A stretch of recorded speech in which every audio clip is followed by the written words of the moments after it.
哎呀，那脏嘛嘞，对的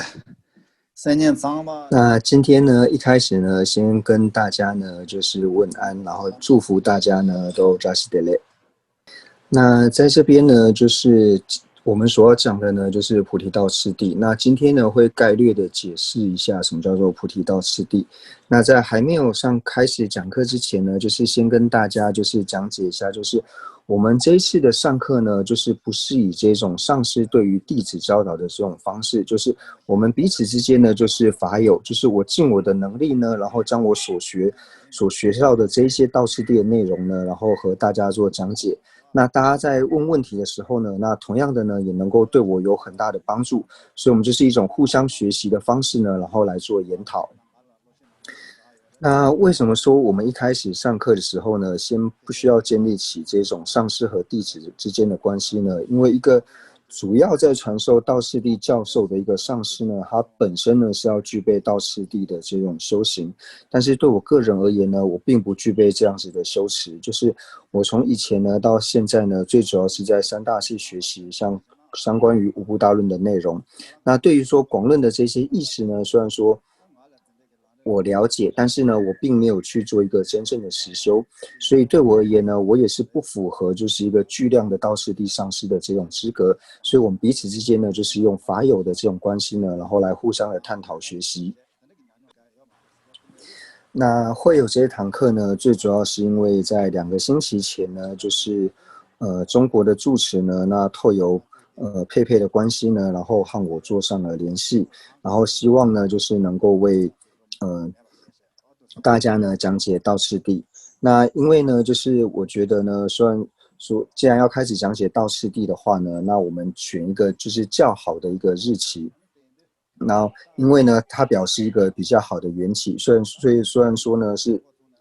大概是2个星期左右之前呢做了联系，那一直到今天呢，因为今天是礼拜日，然后今天的日期呢看起来又是不错的缘故，所以我们选择今天开始。那今天呢，我们最主要呢就是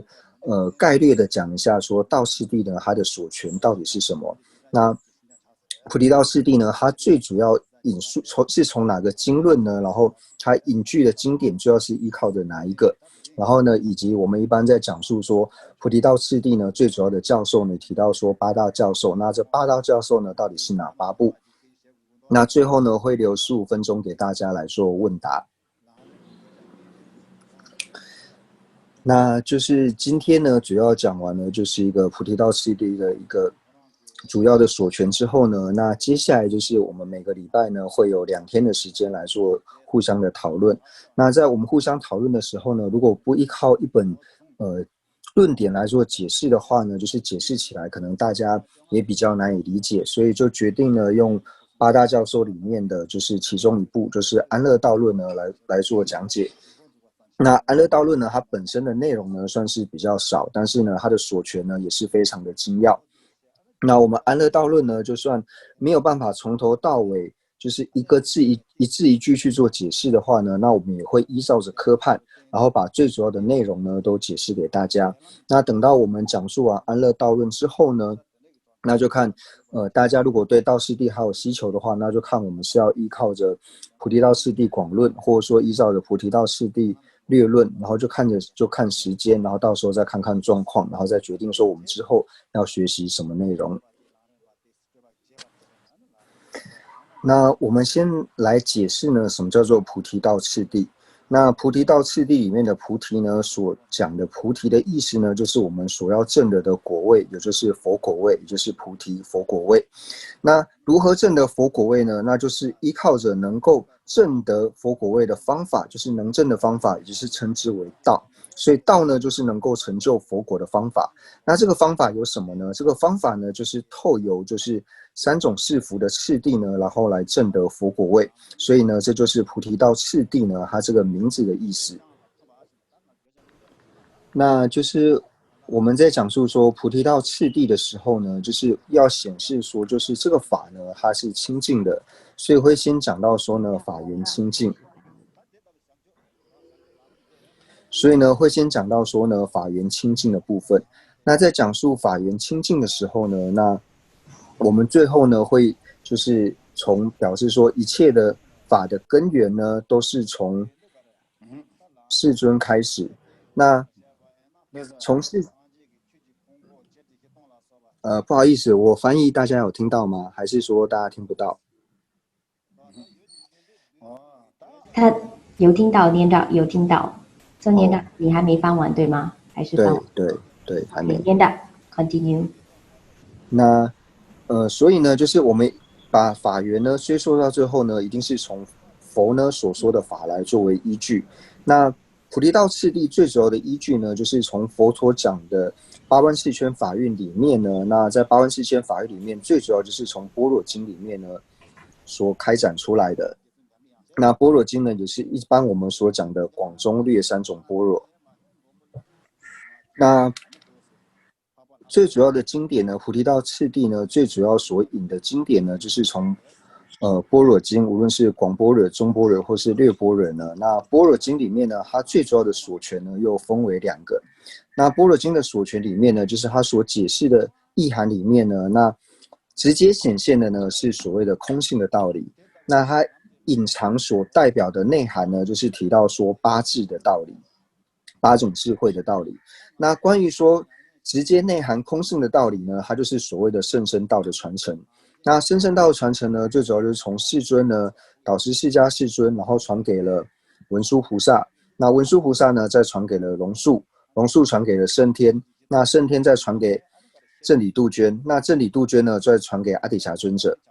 那关于隐义呢，就是隐藏含义的8字的内容呢，它是属于广行道。那广行道的传承呢，就是透由世尊呢传给了持世菩萨，也就是我们所讲的弥勒菩萨，然后再由弥勒菩萨呢传给无着，无着再辗转呢传到金州大师，那同样呢再由金州大师呢，然后传授给阿底峡。所以无论是甚深道或是广行道、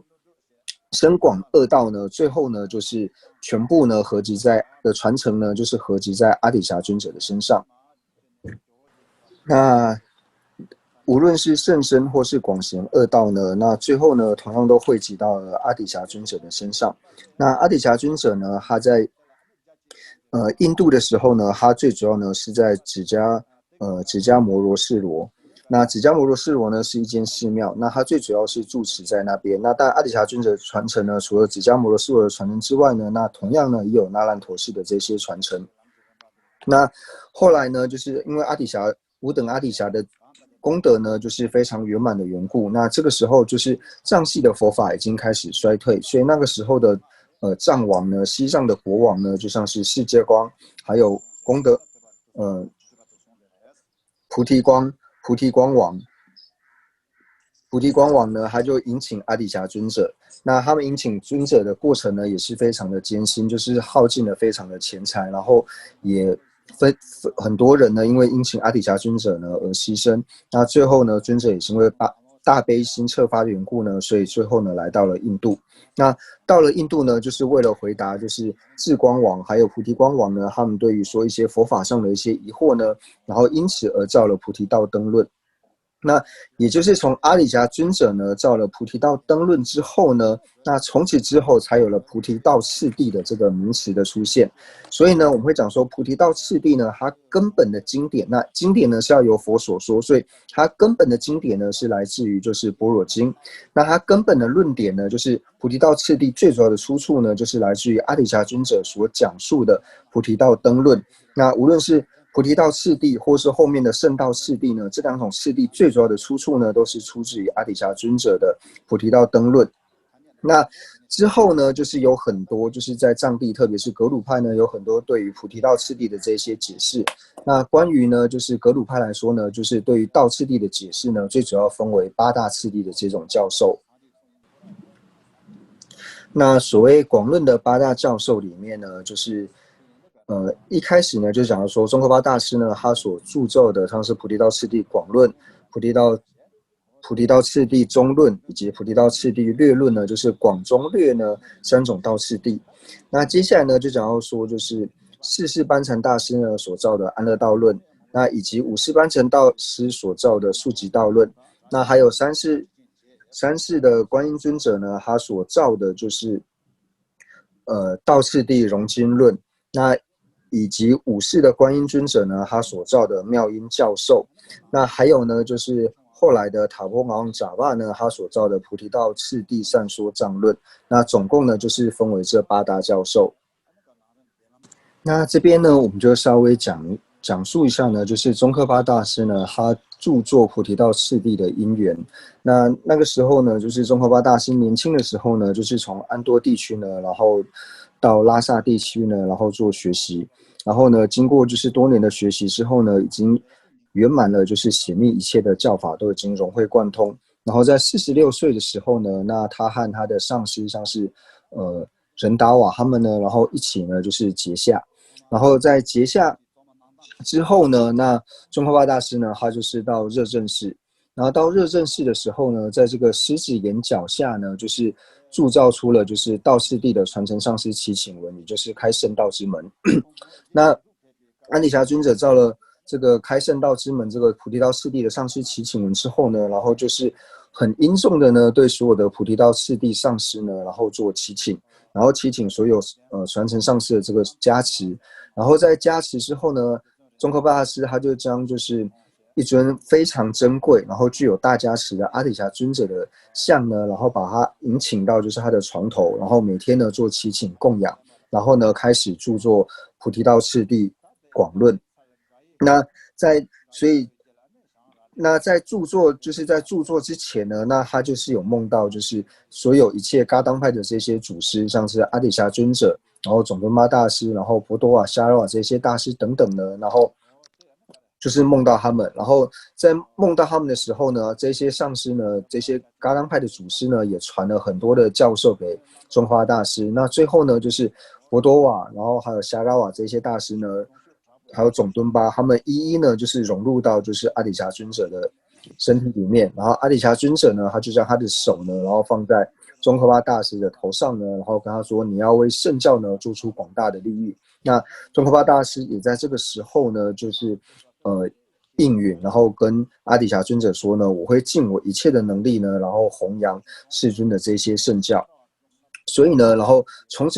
此呢，然后开始著作菩提道次第广论。所以总摄来说呢，就是大师呢在46岁的时候呢，开始著作广论。然后著作广论的地方呢，就是在噶当派的主寺，也就是热振寺这个地方，所以具有很大的加持。然后由此呢，然后来铸造菩提道次第广论。那当然那个时候也有一个大义师叫做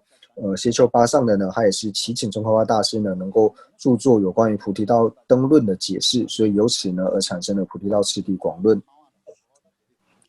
那宗喀巴大师呢，他由于就是本身呢就是修持的缘故，所以他可以亲见就是文殊本尊。那他跟文殊本尊之间的关系呢，就如同上师和弟子之间的关系，他可以直接亲见，然后呢互动呢，就像我们人与人之间的互动一样。所以宗喀巴大师呢，他在著作菩提道次第广论之前呢，那文殊菩萨呢，他就跟至尊文师呢，他就跟宗喀巴大师开玩笑说，你有必要再去著作其他的论点吗？因为我教授给你的像是出离心、菩提心以及空正智这3者，难道还不够吗？那当然，这是文殊菩萨以开玩笑的方式呢，就是祈请呢，就是劝请宗喀巴大师能够铸造广论。然后讲完之后呢，至尊文殊他就跟宗喀巴大师说，刚刚讲的是开玩笑的，那你能够铸造菩提道次第广论这一本论点呢，是非常好的一件事情。所以呢，宗喀巴大师他在铸造菩提道次第广论呢，也等于是获得了至尊文殊的亲口的开许。那至尊文殊开许之后呢，那宗喀巴大师就从广论的最开头呢，就是一开始，然后一直到就是到圣摩他的部分呢，然后著作完毕。然后写完以后呢，关于最后面就是关于毗婆舍那，也就是圣观的部分呢，那宗喀巴大师那时候就内心起了一些疑惑，他觉得呢，毗婆舍那呢，如果的内容把它写出来呢，可能没有对于教法跟众生可能没有太大的用处，所以这个时候宗喀巴大师他就怀疑说，到底要不要将圣观就是毗婆舍那部分呢，把它给写完。那这个时候呢，至尊文殊呢，然后又现身，然后呢跟宗喀巴大师说呢，你应该要把整本的广论，包括毗婆舍那的内容呢，也要把它讲述完毕，因为这个到了后世呢，还是可以利益到很多有情的。所以宗喀巴大师呢，就在圣文殊的开许之下呢，将说的广论呢，就是从一开始呢，就是一指善知识，然后到最后呢，毗婆舍那所有的内容呢，然后完全的著作完毕。那等到大师呢到了59岁的时候呢，那大师呢就在甘丹寺这个地方呢，然后呢重新呢就是把菩提道次第广论拿出来。那因为广论里面呢，它里面讲了非常多关于破他宗、立志宗以及就是释疑的部分，然后又引了非常多的这些经论的缘故。那对于一些慧力较为弱的人呢，来研读可能比较辛苦，所以宗喀巴大师呢就把它作为简略的一个版本，帮道次第里面呢很多引经的部分呢给去掉。那同样呢，也对于很多就是破他宗以及一些释疑的部分呢，就是做一些就是删减，然后呢铸造出了就是菩提道次第略论。那就是在59岁的时候呢，在甘丹寺然后造了菩提道次第略论。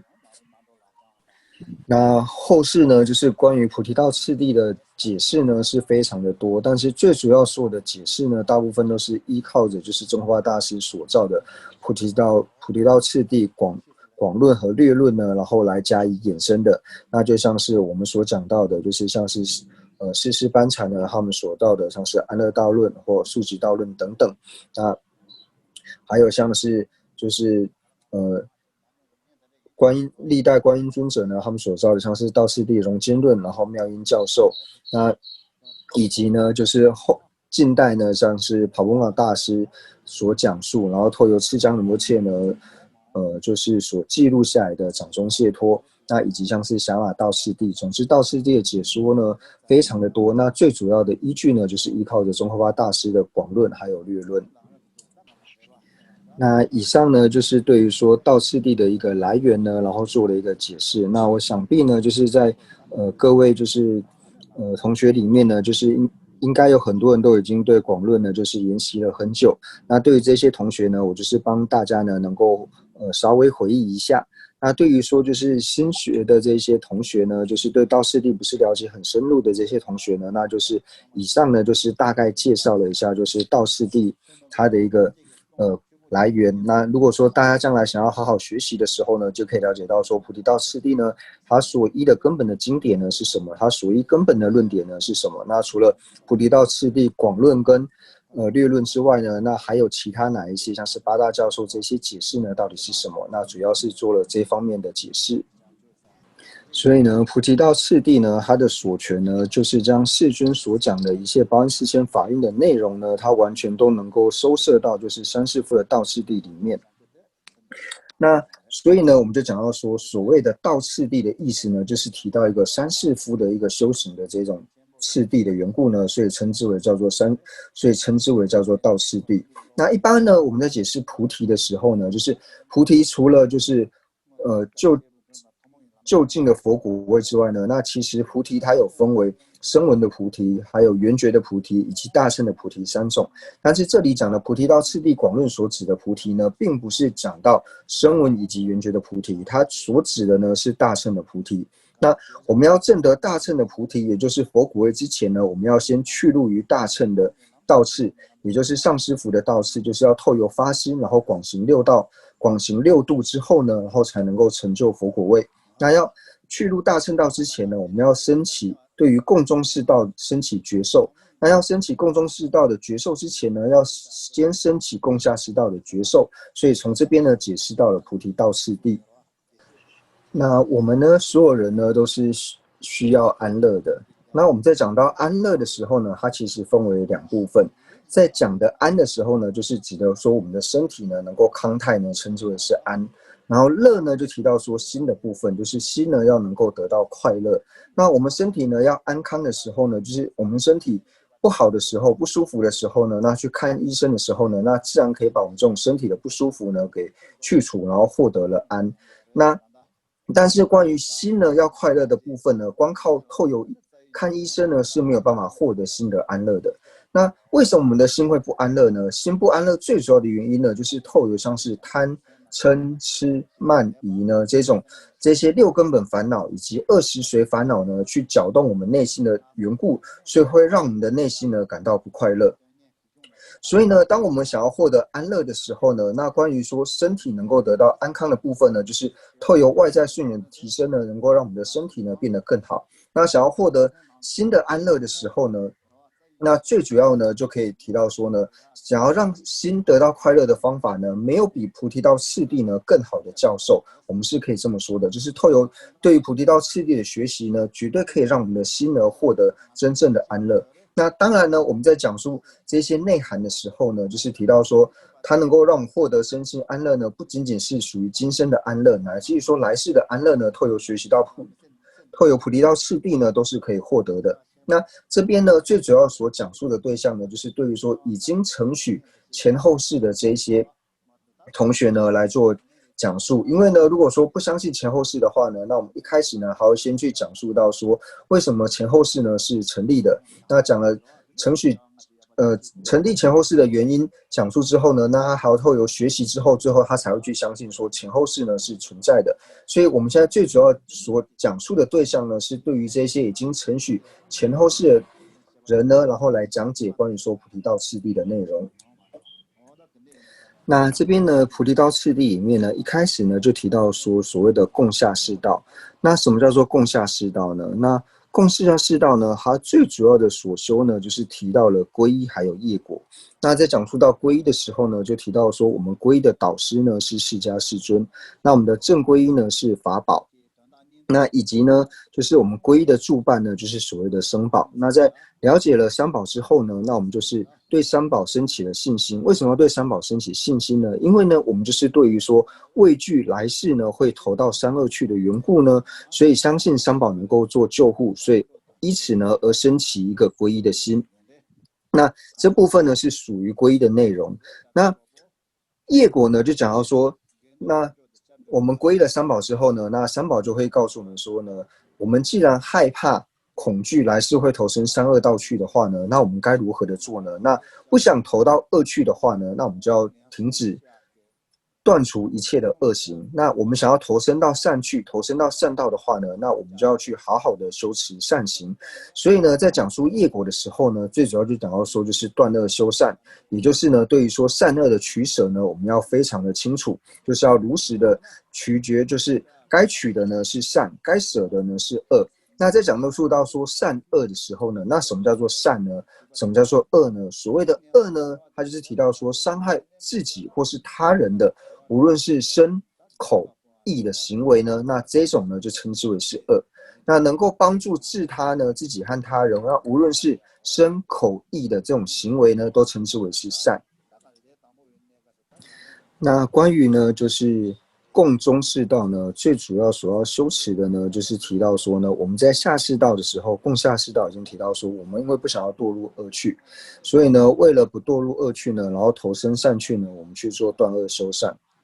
那即使呢，我们在这一生呢，就是断恶修善呢，那下一世呢，可以投身到善趣，无论像是人生或者说天生呢，那这些呢都是不坚固的，因为呢，即使我们能够投身一世、两世乃至于三世，但是我们不能够保证说我们每一生呢都能够投身在善趣里面，所以这个时候呢，就会升起了一种想要脱离三界轮回的这种心，因为我想要获得究竟的安乐，我不想要。虽然说我可以暂时的获得人天的这一种善趣，但是呢，我不能够保证说我生生世世都获得人天身，所以这个时候呢，就想要升起一个脱离轮回、三界轮回的这种心。那这个时候呢，就了解到说，我们为什么会在三界轮回里面流转呢？那最主要呢，就是因为业和烦恼的缘故。所以为了断除业和烦恼呢，那我们就需要去修学三学。那想要断除脱离轮回呢，我们就要升起一个出离心。所以在共中士道呢，最主要所要修持的呢，也就是出离心以及三学。那所谓的三学呢，就是讲到说戒、定、慧三学。那接下来呢，就是关于上士道的部分。那在中士道呢，也讲到说我想要脱离三界的轮回。那到了上士道时候呢，该如何的去做修持呢？那在上士道最主要的所修呢，就是在中士道的时候呢，已经升起了我想要脱离轮回的心。但是升起这样的心之后呢，那我去思维到说，我想要离开痛苦，获得快乐。那其实不仅仅是呢，我想要获得获得快乐，离开痛苦。其他所有一切的友情呢，它也和我一样呢，是希求离苦得乐的。而且呢，我们在去思维的时候呢，就是我不仅仅是要希求离苦得乐，而且呢，我在希求离苦得乐的时候呢，我想要获得的这些安乐呢，其实我的安乐呢是要关带着其他的友情呢，我才能够获得这些安乐。所以呢，对此呢而升起了就是对友情升起了这种报恩的心，因为呢，他们全部呢，我的安乐呢，最主要呢都是来自于他友情。那这是一个角度。那第二个角度呢，就是思维到说呢，三世一切的友情呢，他在过去世的时候，他都曾经呢当过我的母亲。那由此呢，去思念一切友情的恩德呢，然后升起了想要念恩跟报恩的心。那这个时候呢，报恩的方式呢，就是想到说呢，就如同我想要离苦得乐一般，那一切友情呢，它也是要离苦得乐的。所以呢，由我来承担一切友情他们的苦乐，由我来帮助友情呢，帮他脱离痛苦，然后呢，让他能够获得快乐。但是呢，以现在的我来说呢，虽然说我想要承担，我也有意愿去承担，但是现在的我并不具备这样子的能力。那谁才具备这样子的能力呢？然后发现呢，唯有佛世尊呢才具备这样子的能力，所以由此而升起了一个为利有情愿成佛的菩提心。那所以呢，这个就是所谓的大乘发心，就是为了一切友情呢能够脱离痛苦，一切友情能够获得快乐，无论任何的苦行呢，我都能够为了一切友情，为了帮助一些友情获得最究竟的安乐呢，我都能去行这些苦行。那升起这样子的为利有情愿成佛的心呢，也就是所谓的大乘发心。那升起了大乘发心之后呢，就足够了吗？并不是的。我们升起了大乘发心之后呢，除了有发心之后呢，那我们要去行菩萨行。那这些利他的菩萨行呢，也就讲到说所谓的十等六度。所以呢，在上士道呢，最主要的内容呢，最主要的所修呢，就是告诉我们呢，升起菩提心呢，以及去修行十等六度。那接下来呢，就是我们已经讲了1个小时。那接下来因为中文翻译呢，它等一下还有其他的翻译的课程，所以呢，接下來15分鐘的時間呢，就是大家有沒有覺得要討論，還是有什麼想法呢，都可以提出來。Hello, Gisela. Thank you for giving us teaching. Long time no see you. 那這邊呢問到的問題呢，就是請問格斯拉，就是關於共下士道，還有下士道，以及共中士道，還有中士道呢，就是為什麼有的會加上共通，那有的並沒有，那中間的差別呢是什麼？那格西拉就回復到呢，就是我們一般呢所講到共下士道以及下士道的差別在哪裡呢？我們光講下士道，沒有講到共下士道的時候呢，光提下士道就是它僅僅是為了自己來世呢不墮入三惡趣，然後呢去做皈依以及相信業果的這種呢叫做下士道。那所謂的共下士道呢，就是說他學習皈依和業果最主要的目的呢，不僅僅只是為了說來世不墮入惡趣，他同樣呢也希望希求就是可以獲得解脫，乃至於獲得大乘的佛果位，就是一切遍智呢，然後由此來修習皈依和業果呢，因為他所學的目的呢，跟中士道以及上士道的目的呢是一樣的緣故呢，是共通於中士道以及共通於上士道的緣故，所以稱之為是共下士道。那我們在講述中士道跟共中士道的差別的時候呢，也是一樣的，就是在提到中士道的時候呢，它僅僅呢只是為了自己呢能夠就近的離開輪迴的這種痛苦，然後去修習出離心以及修習戒定慧三學的這種呢，稱之為是上士道。但是呢，他學習中士道呢，如果不僅僅只是為了自己能夠脫離就近輪迴的痛苦，他想要學習出離心以及戒定慧三學，最主要的原因呢，是因為說他希望透由這種方式呢，他將中士道視為是一個上士道的一個前行，就是先學了中士道之後，然後才能夠承辦所謂上士道成佛的這種方法方便，或者說他的因的時候呢，就是他所學的呢是共通於上士道的目標的緣故，所以稱之為是共中士道。Question， 念到是一個中文問題，我會幫忙代替念，然後待會你翻譯。給是啦，怎麼樣開始一步一步踏實的實修到次第？怎麼樣一步一步的踏實的實修到次第？念长，请翻译。那这边呢就讲述到说，就是我们该如何一步步呢，然后来修习道次第。那格西亚的回答呢是说，就是我们呢想要一步步的修习道次第呢，那一开始呢，你对于说道次第所讲的内容呢，它的内涵你一定要了解。所以我们一开始在学习道次第的时候呢，就是不用从太广的道次第呢开始学习，可以找一本就是稍微就是精简一点的道次第。那在学习这本精简的道次第的时候呢，虽然说它是经典，它是比较精简、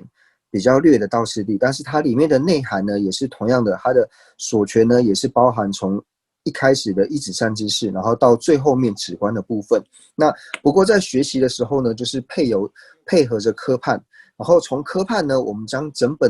个道次第的架构呢，能够有一个概率的了解。那当透由科判对道次第有一个概率的了解之后呢，那我们接下来呢，再对每一个科判呢，然后慢慢的去深入之后，那之后呢，我们就可以对道次第呢有个整个的了解。所以呢，一开始呢，也就是说我们要了解道次第之前呢，就是要先透由听闻，然后由听闻道次第了解它整个架构之后呢，然后再对科判呢慢慢的去做深入。那所谓的科判呢，就是我们一般所讲的，就有点像是目录这样子，它的每一个目录，然后目录里面呢，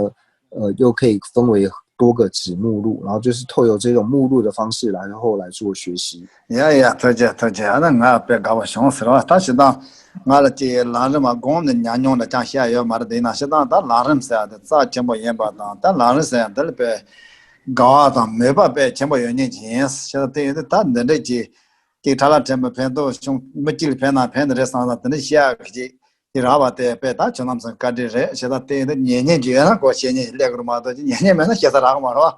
对的，就这别都去解释是吧？俺了这个大个的男人都底下这个俺让这说那么啥给国干着去，哦，别也不想搞，别这就是也让有，那个别搞不有是都去解释。那格西拉呢，就是说呢，这一次上课呢，就是他也非常的欢喜，然后也感谢大家。那就是呢，他可是还很谦虚的呢，说到说他自己呢，就是对道次第呢是没有任何的实修，但是虽然如此呢，他是对道次第的内涵呢，他还是有一些就是理解。所以呢，他觉得说，就是大家如果说很想要希求听闻这些的时候呢，他也觉得说，他可以将他所学的这些呢，然后和大家一起分享。那当然是就是因为大家就是肯听，就是有听的人之后呢，才会有讲的人。那自己在讲述道次第的时候呢，除了可以复习之外呢，那同样的呢，可是他还是觉得说他在边讲述的时候呢，他自己也可以累积到很多的资粮。所以在这边呢，跟大家说一声谢谢。